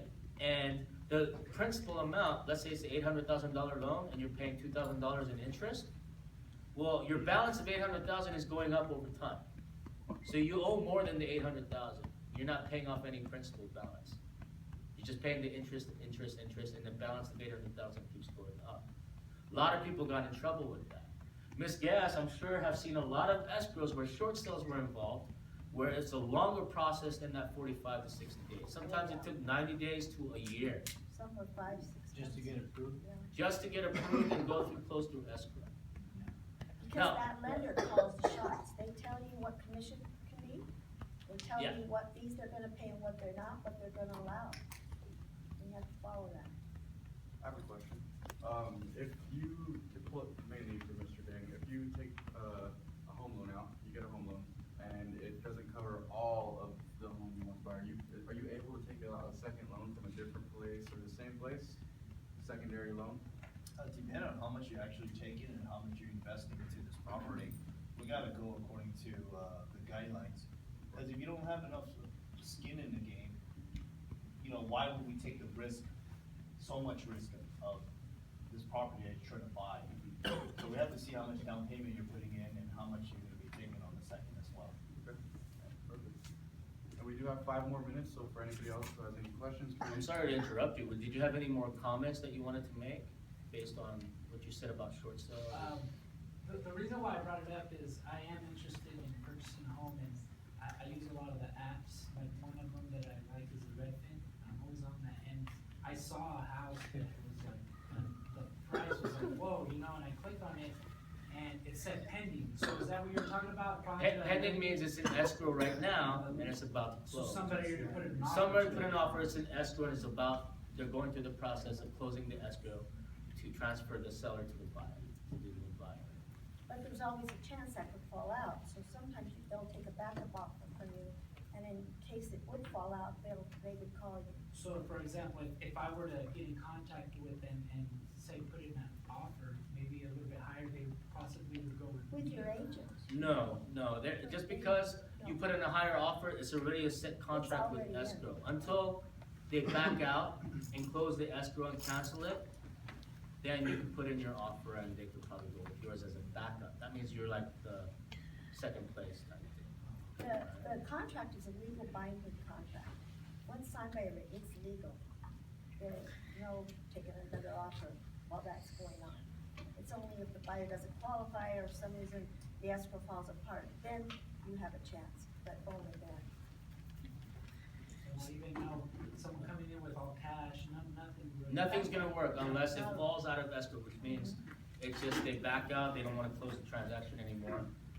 And then when they put it back up on the market as active, that means you can put in the offer. Sorry, that means Mr. Jacob Owen that could represent you could put in the offer Yeah. for you, That's right. right? I have one right now, we opened escrow last week, and there were like 8 offers. And this family came in with all cash, so the seller took them. Well, today, they want to get a loan. And I had this lender call, I said, "No, I don't know anything about you." Well, you can't just do that, because you've got a legal binding contract. If there's gonna be a change, it has to be agreed by all parties to amend. Right now, the seller agreed, but he wants money released right now, and if they don't close it by time, that money's lost. So I left with that amendment, but I don't know if they'll agree. What she's talking about with money released, there's something called the EMD, which is the earnest money deposit. And it's negotiated through the selling agent, the listing agent, who represents the seller, and the buyer's agent. And they say, okay, we agree to put down to the escrow $10,000, showing that good faith that we're interested in this property. And then Ms. Gass here either instructs the buyer, either wire it, come in and write a check, and then she deposits that into her trust account, EMD, and then goes from there. And based on that, it's hold into escrow. No one touches it. Now, what she's talking about is whether the seller agrees that, and the buyers agree that, yes, since you're gonna change the terms of that contract, I'm going to take out part of that EMD right now for myself as the seller, right? And if everyone agrees, which means buyer, seller, and all the agents agree, then Ms. Gass over here is allowed to release that fund. But But if- the amendment has gotta be notarized and signed before we leave. That's the only amendment that has to be notarized. All right, for the last couple of questions. Say the earnest money deposit was taken out, and then after that, escrow still eventually falls through. That money's just lost, or did that money get returned? Depends, because if all parties agree to release it to them, or if all parties agree that the seller keeps it, then it's based on the instructions of the seller and buyer. Ms. Gass cannot say, well, because I'm in favor of the seller, I'm gonna just go with the seller. That's not their neutral third party. Neutral third party. But usually it'll say that it'll go towards the sales price. But this particular one, if they don't close by a certain time, because of getting a loan out, he gets to keep it. But they had said they agreed, but I haven't seen it signed yet. But I couldn't have drawn it without both sides agreeing. So now I'll see tonight. And that's the only one we make it notarized, because buyers have come back and said, I didn't sign that release of money, because nothing changed title. It's just, so we make that notarized, so nobody can say they didn't sign. Okay, so if anybody has any further questions, feel free to contact them. They have some cards and other information up there in the front. You could always maybe talk to them after the meeting if it's personal. I'm gonna close the meeting, and I would like to let everybody know, if you're interested in attending our next meeting, it'll be on November 17th, I believe. If the place and time is uncertain yet, but if you follow us on our website or connect with us on Twitter or Instagram, we'll have it all on there. And our next meetings, and I believe we have 2 more meetings for the semester. And thank you all for coming, and give a hand to our great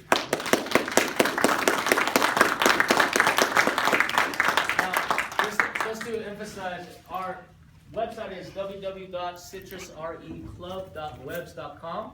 Our social media is all connected there. We have a YouTube channel. Mr. Chen will be posting this whole thing on YouTube as well. Okay? Please take some food and help yourselves. Thank you everyone for coming out and having your time. I hope you had a great time for information sessions, and I hope you guys come back to our events. Yep. Okay. You mind sending me a link? You'll get it. If you go to the website, you can get. My man. Great job. Good job. I was surprised. And I was there today. Please take some food on the way out. Take some food. No problem. Must follow instructions. Yes. You must follow instructions and take as many sandwiches as with you as possible. I'll just take a tray. No, there's no more turkey. What? You want to say? I know, right? It's like I've never mentioned I'm gonna stop your video or what?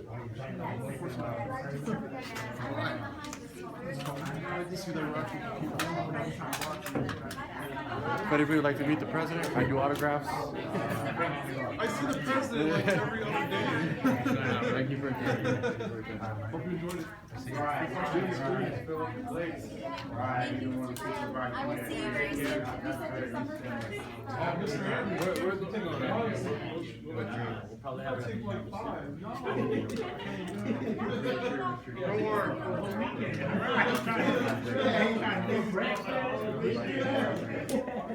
Thank you so much. Oh, yeah. I just started to email you this weekend and next week. I'll let you know the dates for the guest speakers last week. See, I'm thank you. Thank you. Bye, Daniela. Bye, Kim, or bye, Kim. Bye, Professor Kim. All right. I'll see you later. Thank you so much for providing the food. They took a lot. Yes. That's great. I'm thinking, I'll read through the, I'm thinking I'll read through the papers first. Executive officers of the Real Estate Club. Yes, sir. We gotta make sure the room is clean before we leave tonight. Yes, sir. I've been staring Too late, already did it. I already did. Thank you, everybody, for coming. My mouth is full. I'm sorry. Is the camera still recording? Yeah, Well, got you on there chewing. Thank you, guys. Go say goodbye. No, you say goodbye. No, you say, you have to. Oh, fine. Hey everyone! I want to remind everyone that Gorky Gomez, the president of IFC, is in fact an Ecuadorian prince. What? He's a what?